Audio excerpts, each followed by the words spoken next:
Welcome to inside story. AP assembly సమావేశాల మొదటి రోజు రఘురామకృష్ణంరాజు సెంటర్ ఆఫ్ అట్రాక్షన్ గా మారారు. గతంలో వైసీపీ ఎంపీగా గెలిచి ఆ పార్టీకి అప్పటి ముఖ్యమంత్రి జగన్ కి చుక్కలు చూపించిన ట్రిపుల్ వైసీపీ హయాంలో అనేక ఇబ్బందులు పడ్డారు. అలాంటి ఆయన ఇప్పుడు అసెంబ్లీలో జగన్ కు ఎదురెళ్లి పలకరించడం, చేయి కలపడం ఆసక్తికరంగా మారింది. ట్రిపుల్ జగన్లు ఏం మాట్లాడుకున్నారనే దానిపై ఎమ్మెల్యేలు చర్చించుకోవడం కనిపించింది.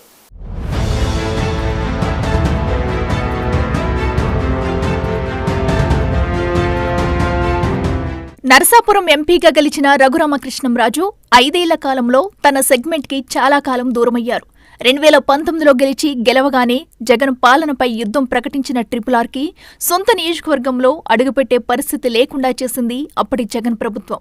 ఢిల్లీ నుంచి వైసీపీ ప్రభుత్వంపై తీవ్ర స్థాయిలో ఆరోపణలు చేసిన ఆయన జగన్ తీరును ఎప్పటికప్పుడు ఎండగట్టేవారు. ఆ క్రమంలో ఆయన అరెస్ట్, ఆయనపై భౌతిక దాడి వంటి పరిణామాలు చోటు చేసుకున్నాయి.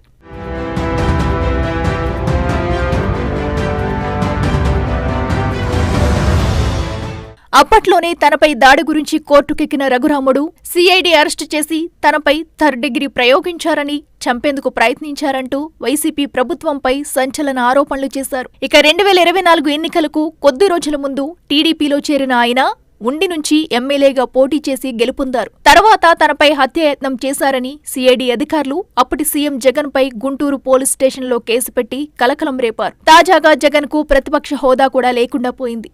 ఆయనిప్పుడు రాష్ట్రంలో ఆటవిక పాలన సాగుతుందని విమర్శిస్తున్నారు.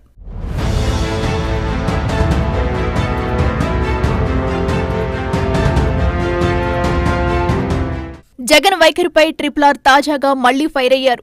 రాష్ట్రంలో శాంతి భద్రతల గురించి వైసీపీ అధ్యక్షుడు జగన్ మాట్లాడటం దెయ్యాలు వేదాలు వల్లించినట్లు ఉందని విమర్శించారు. జగన్ ఢిల్లీలో ధర్నా చేస్తామనడం, రాష్ట్రపతి పాలన కోరడమేంటో తనకు అంతుపట్టడం లేదని ఎద్దేవా చేశారు. పరామర్శ పేరుతో వినుకొండ వెళ్లిన జగన్ తనకు ప్రజాభిమానం తగ్గలేదని చూపేందుకు కొందరికి డబ్బులిచ్చి పోగు చేసి వారితో దండాలు పెట్టించుకుని మరీ పత్రికల్లో రాయించుకుంటున్నారని తనదైన స్టైల్లో విమర్శించారు.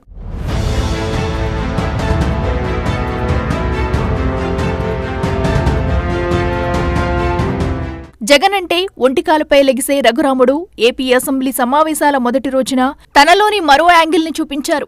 అసెంబ్లీ హాల్లో ఆయన వైసీపీ అధ్యక్షుడు జగన్ భుజంపై చెయ్యి వేసి మాట్లాడడం అక్కడున్న వారందరినీ ఆశ్చర్యానికి గురిచేస్తుంది. కనిపించిన వెంటనే హాయ్ జగన్ అంటూ రఘురామ ఆయన వద్దకు వెళ్లి మరీ పలకరించారు. రఘురాముడి పలకరింపు జగన్ కు కూడా షాక్ ఇచ్చి ఉంటుందన్న అభిప్రాయం వ్యక్తమవుతుంది.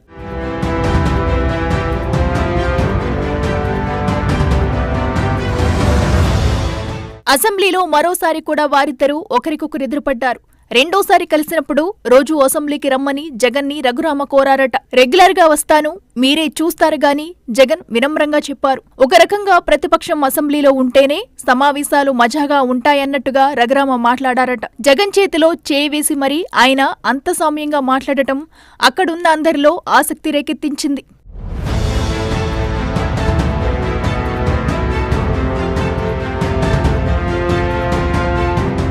అసెంబ్లీకి ప్రతిరోజు వస్తే బాగుంటుందని అసెంబ్లీ లాబీల్లో మరోసారి జగన్ కు సూచించిన ట్రిపుల్ అటుగా వెళుతున్న ఆర్థిక శాఖ, అసెంబ్లీ వ్యవహారాల శాఖ మంత్రి పయ్యావుల కేశవ్ను తనకు జగన్ పక్కనే సీటు వేయించాలని కోరారు. తప్పనిసరిగా కేటాయిస్తానన్న కేశవ్ లాబీల్లో నవ్వుకుంటూ వెళ్లిపోయారు. దాంతో నిజంగానే అసెంబ్లీ వ్యవహారాల శాఖ మంత్రి హోదాలో కేశవ్ సీటు కేటాయించినా రఘురామరాజు పక్కన కూర్చునే సాహసం జగన్ చేస్తారా అన్న సెటర్లు వినిపిస్తున్నాయి. ఇక వైసీపీ ఎమ్మెల్యే, ఎమ్మెల్సీలు అందరూ రఘురామరాజుకు విష్ చేసి వెళ్లడం ఆసక్తికరంగా మారింది. మొత్తానికి ట్రిపుల్ ఎపిసోడ్ ఎమ్మెల్యేలో హాట్ టాపిక్ గా మారింది.